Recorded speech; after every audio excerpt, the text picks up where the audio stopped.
Baik, Assalamualaikum warahmatullahi wabarakatuh. Saya Inay Syifa Livina dari kelas 11-8 akan menjelaskan tentang sistem ekskresi pada manusia. Jadi, langsung aja kita masuk.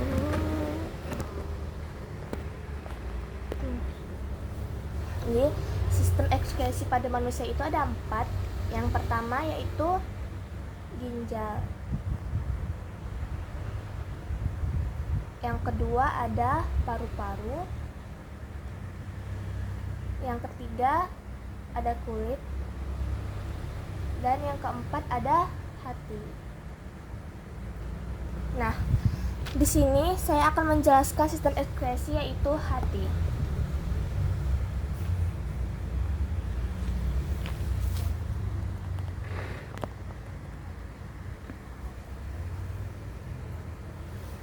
Di hati ini kita memiliki beberapa bagian, yaitu ada lobus kanan, lobus kiri, dan ada juga kantong empedu di sini.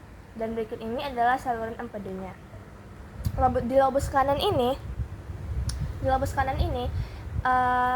orang dewasa itu biasanya di hati ini orang dewasa itu biasanya memiliki berat hati sekitar 1,5 kg. Dan hati ini juga membantu fungsi ginjal dengan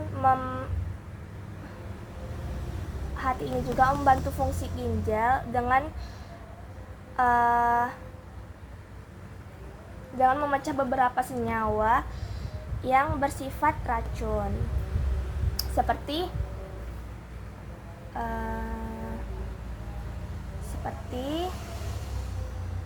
amonia,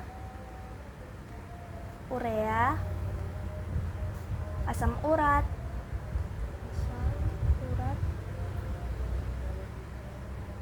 dan dengan memanfaatkan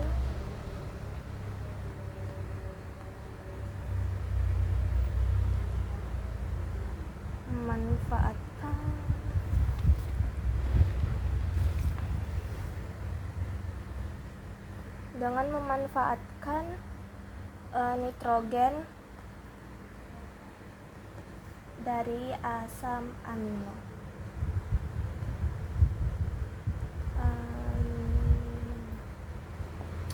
Dan hati ini terdiri dari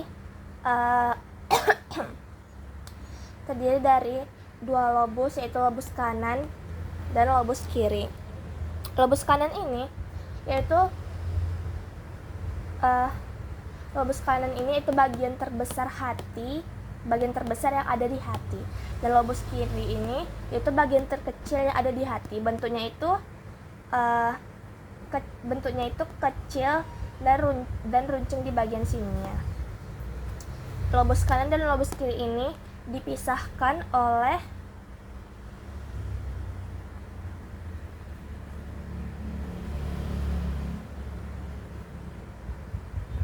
ligamen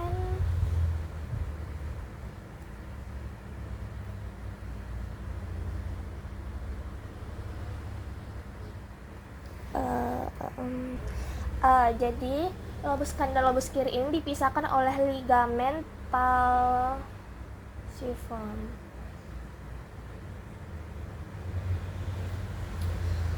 Lalu di dalam lobus ini terdapat sel-sel yang menghasilkan berbagai jenis enzim yang berperan dalam metabolisme tubuh. Nah, jadi di hati ini hati ini juga berfungsi sebagai merombak sel-sel darah merah yang rusak, seperti hemoglobin. Dan fungsi hati ini juga bisa untuk menghasilkan empedu secara terus-menerus. Jadi di empedu inilah dia menghasilkan hemoglobin, yang dimana dalam hemoglobin tersebut ada zat besi, globin, dan helmin.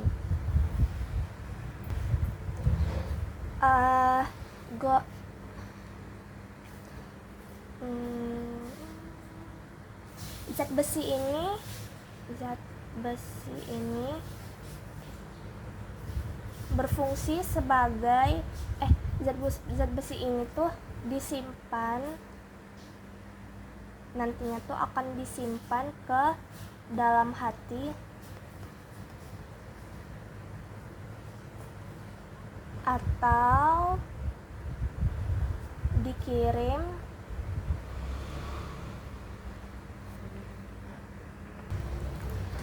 zat besi ini tuh nantinya akan disimpan ke dalam hati atau dikirim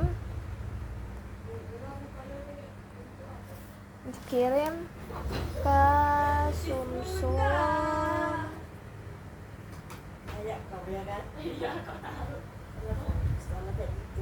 tulang belakang.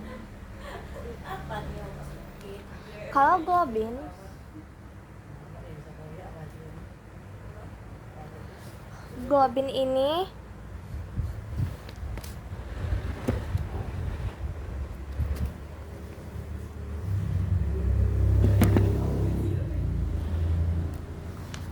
ini nantinya akan membuat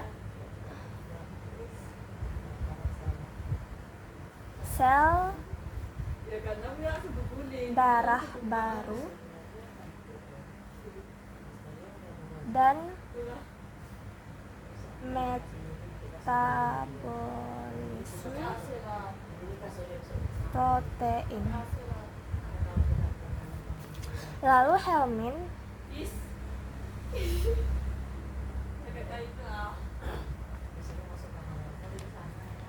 nantinya tuh akan diubah jadi zat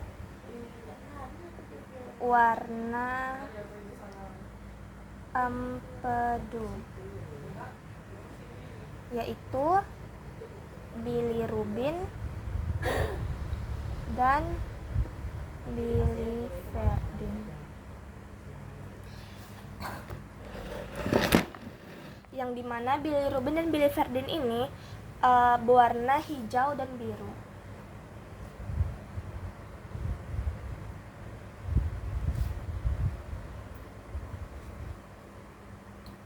Warna hijau dan biru.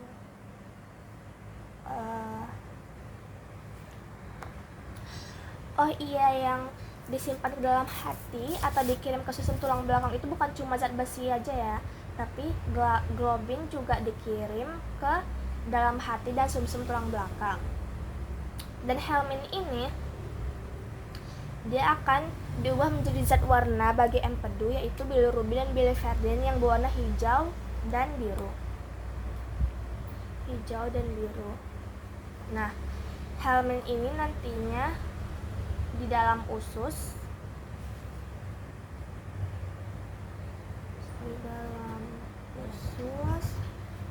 dia akan dalam usus Helmin akan mengalami oksidasi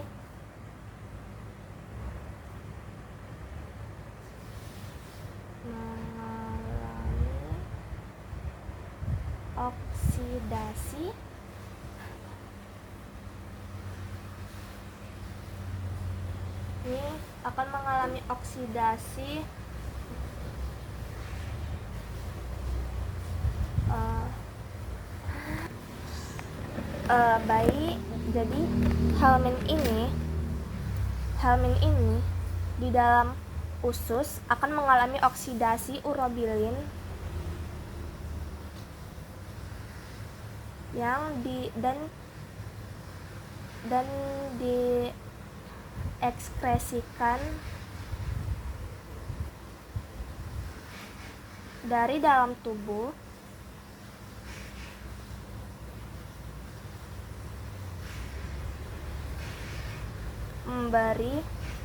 akan memberi warna kekuningan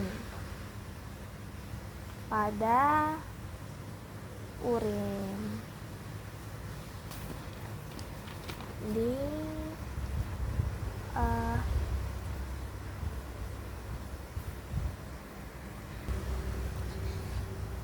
Dan zat yang tidak baik yang diserap oleh zat yang tidak baik di dalam tubuh akan diserap oleh hati dan dikeluarkan dalam tubuh melalui empedu.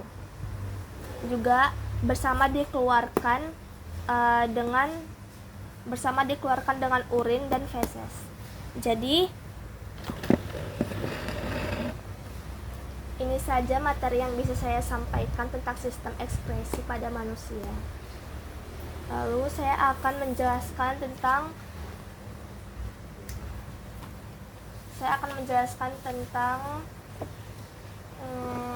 sistem reproduksi pada wanita, khususnya pada wanita. Jadi di dalam sistem reproduksi pada wanita ini ada dua, yaitu bagian luar atau bisa kita sebut dengan eksternal,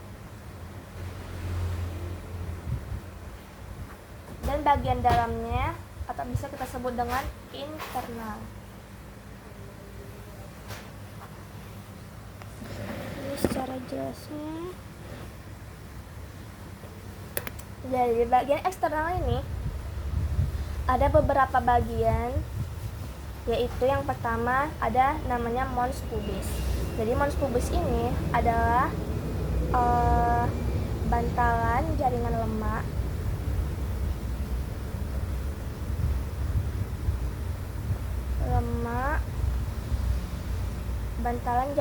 lemak yang biasanya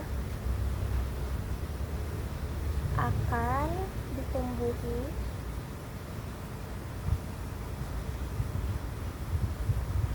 rambut pada masa pubertas.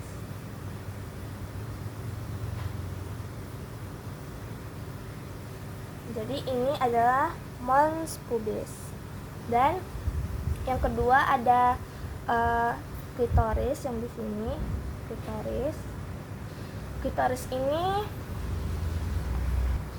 jadi klitoris ini adalah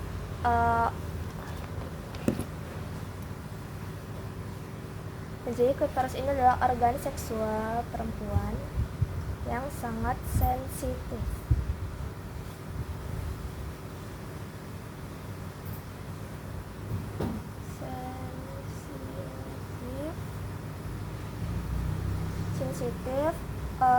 Terhadap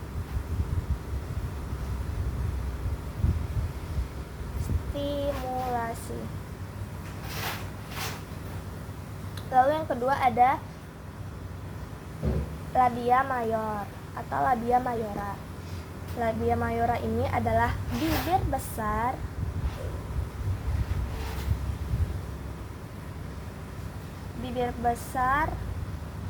yang terletak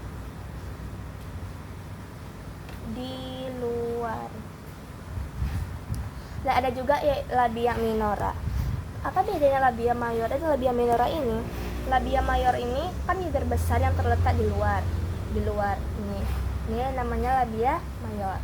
Nah, labia minora ini adalah bibir kecilnya yang terletak di dalam.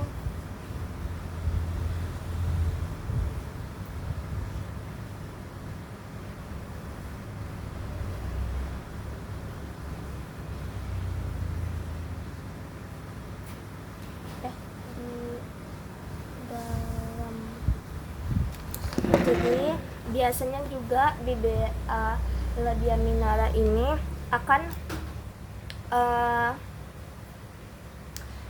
menghasilkan minyak. Labia minora ini biasanya akan menghasilkan minyak di dalam sini. Lalu yang ketiga ada lubang uretra. Lubang uretra yang terletak di sini. Lubang uretra ini adalah tempat keluarnya urin.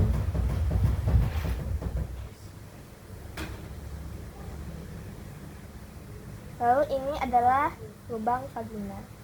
Dan saya akan masuk ke bagian internal dari sistem ekskresi pada manusia.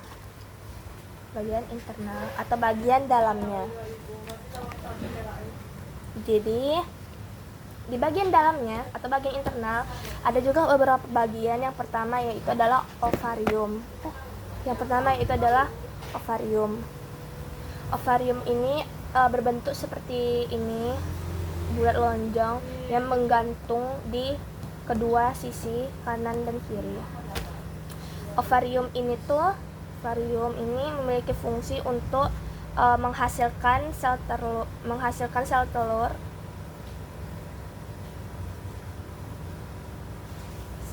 telur atau ovum. Sel telur atau ovum, dan biasanya di ovarium ini akan menghasilkan satu sel telur secara bergantian tiap bulannya. Lalu yang kedua ada tuba falopi yang ini. Tuba falopi juga ada dua, yaitu di sisi kanan dan di sisi kirinya. Jadi tuba falopi ini fungsinya untuk sebagai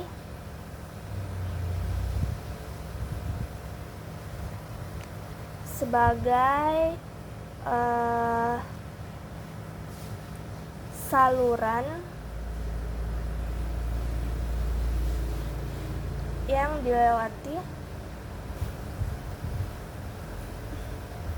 sel telur dari ovarium tadi menuju ke rahim atau uterus. Dari ovarium menuju rahim. Nah, saat sel telur tidak dibuahi, akan menuju rahim saat sel telur tidak dibuahi. Dan yang yang di sini ini namanya fibriae. Jadi fibriae ini fungsinya itu untuk menangkap sel telur dari ovarium ini. Dia akan ditangkap oleh fibriae dan akan disalurkan menuju rahim juga melalui tuba falopi.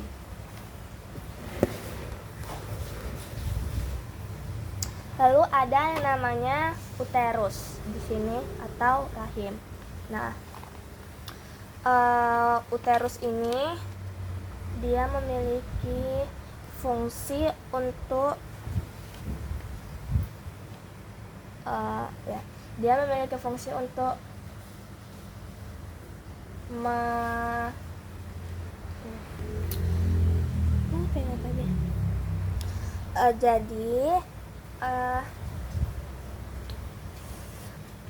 uterus atau rahim ini fungsi itu sebagai tempat berkembangnya janin saat terjadi kehamilan.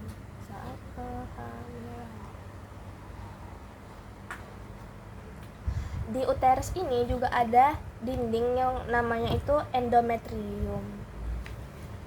Yang namanya endometrium. Endometrium ini tuh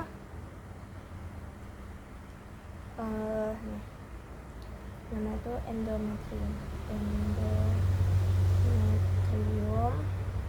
Jadi di dinding endometrium ini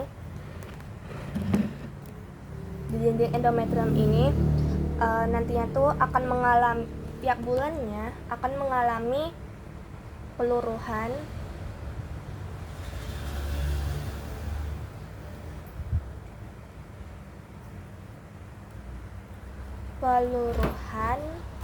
tiap bulannya yang biasanya kita sebut sebagai menstruasi.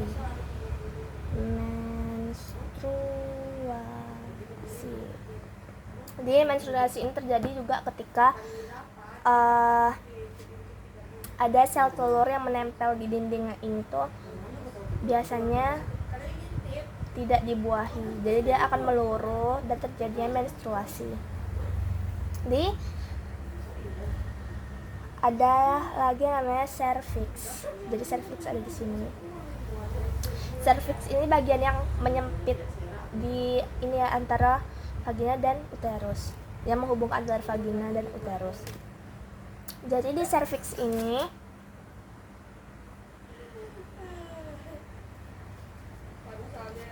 biasanya akan menghasilkan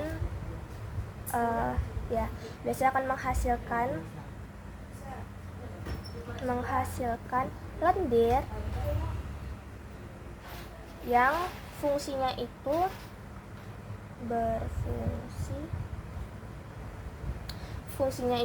untuk membantu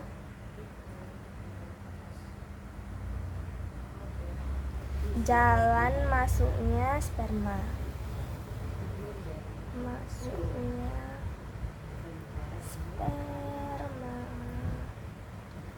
ke dalam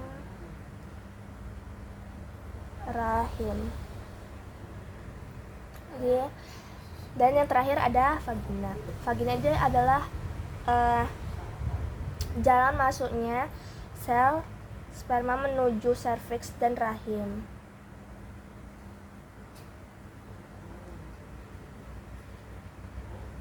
Dan juga tempat keluarnya sel yang tidak dibuai seperti menstruasi atau sel-sel lainnya, atau tempat keluar bayi, jalan masuk dan tempat keluarnya.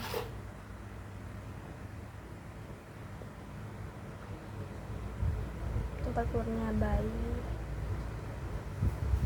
sperma. Bayi. Jadi di materi sistem reproduksi pada wanita ini saya akan menjelaskannya secara singkat sampai sini. Jadi di sistem reproduksi pada wanita ini, di materi sistem reproduksi pada wanita ini, saya hanya bisa menyampaikan sampai sini saja. Dan saya akan langsung masuk ke dalam materi yang terakhir, yaitu materi gametogenesis.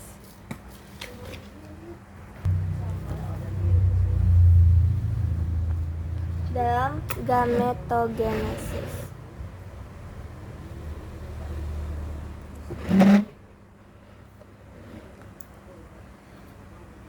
jadi gametogenesis pada manusia ada dua, yaitu spermatogenesis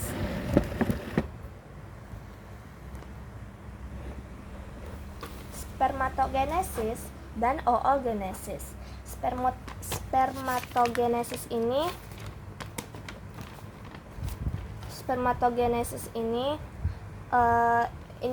adalah bisa juga kita sebut dengan pembentukan sperma.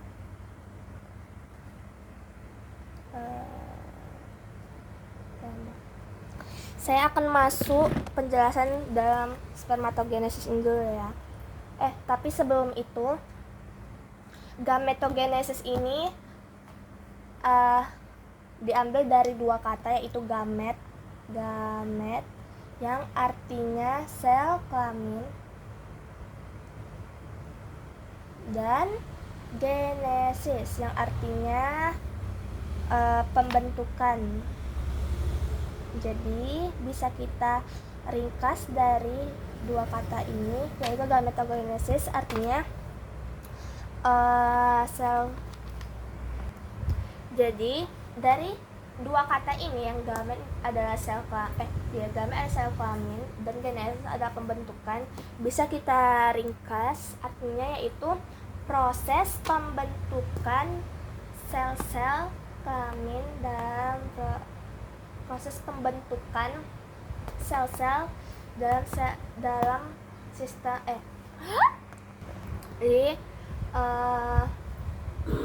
gametogenesis ini bisa kita ringkas dari gamet sel kelamin dan genesis pembentukan, yaitu proses pembentukan sel-sel reproduksi, itu sperma dan sel telur, oogenesis. Kita langsung masuk aja pada spermatogenesis atau pembentukan sperma. Jadi di sini, ini gambarnya. Jadi di sini ada yang namanya ini spermatogonium.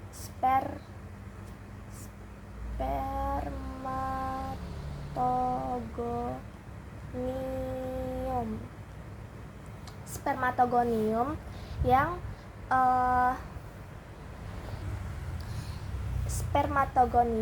bersifat diploid, atau disingkat aja menjadi 2N, yang bersifat diploid, membelah secara meiosis.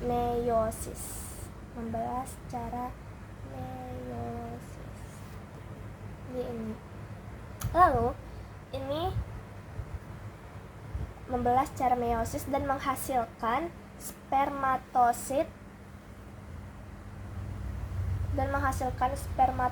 primer.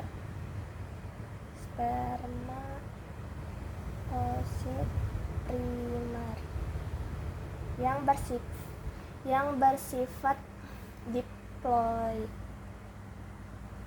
bersifat diploid.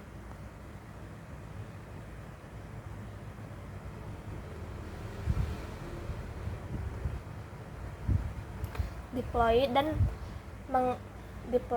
dan membelah secara meiosis 1. Ini spermatogonium bersifat diploid yang membelah secara mitosis. Dan menghasilkan spermatosit primer yang bersifat diploid dan membelah secara meiosis 1.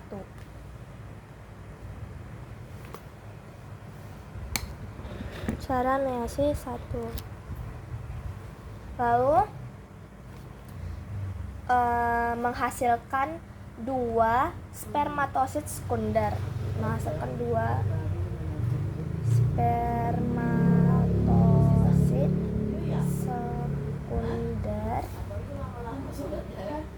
Yang bersifat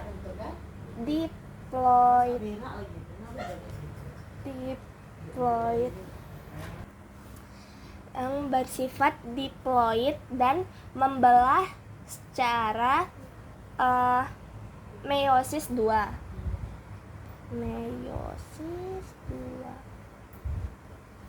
Lalu menghasilkan 4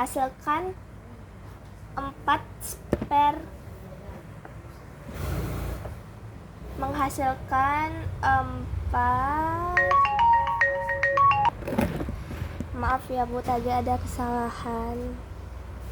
Baik, saya lanjutkan. Jadi ini spermatosit sekunder yang bersifat diploid membelah secara meiosis 2 dan menghasilkan 4 spermatid.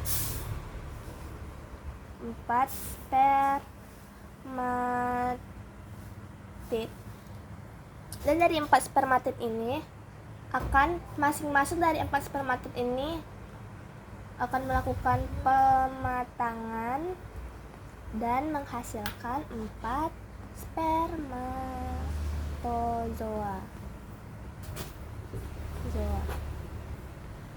Jadi kesimpulannya, dari 1 spermatogonium yang bersifat diploid bisa menghasilkan 4 spermatozoa yang bersifat haploid.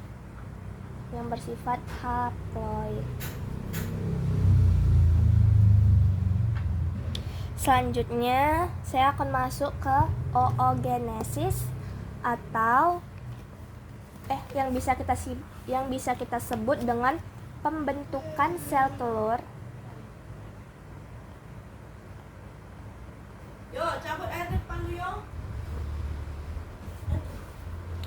Sel telur. Oh, iya, ada yang ketinggalan. Spermatogenesis ini pembentukan sperma yang terjadi terjadi pada testis, yaitu letaknya pada tubus seminiferus. Dan di oogenes ini terjadi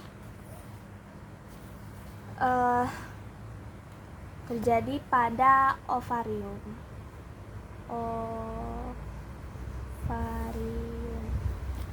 Jadi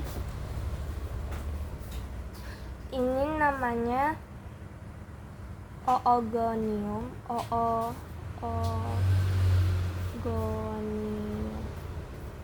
yang bersifat haploid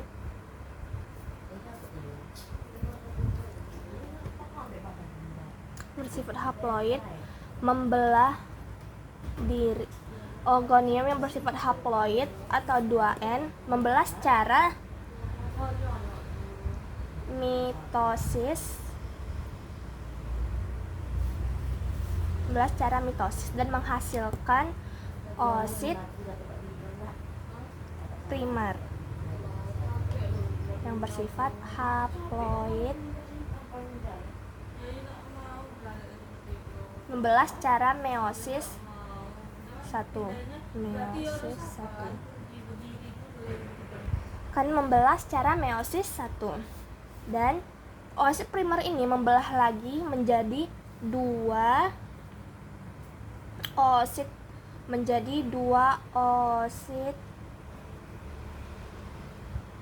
sekunder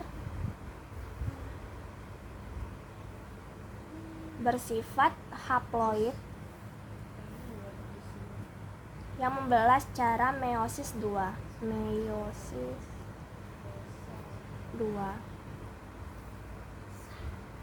Dan yang ini, maaf salah ya Bu, jadi ini akan dia membelah menjadi 2 oosit sekunder yang bersifat haploid dan membelah secara meiosis 2. Oosit sekunder ini akan membelah lagi menjadi 3 oosit primer membelah menjadi 2 bagian. Yang pertama yaitu oosit sekunder, dan yang kedua ini bisa kita sebut dengan badan polar 1.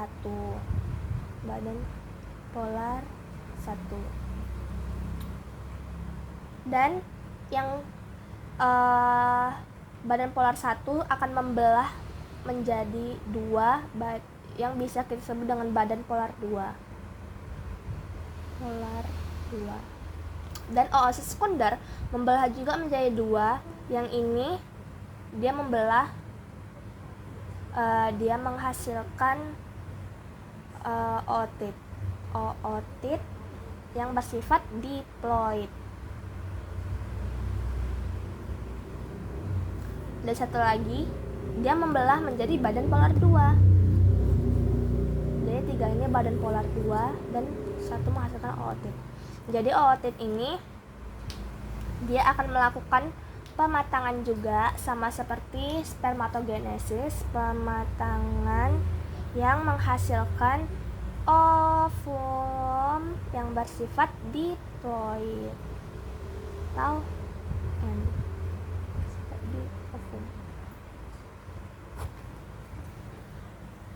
Baik,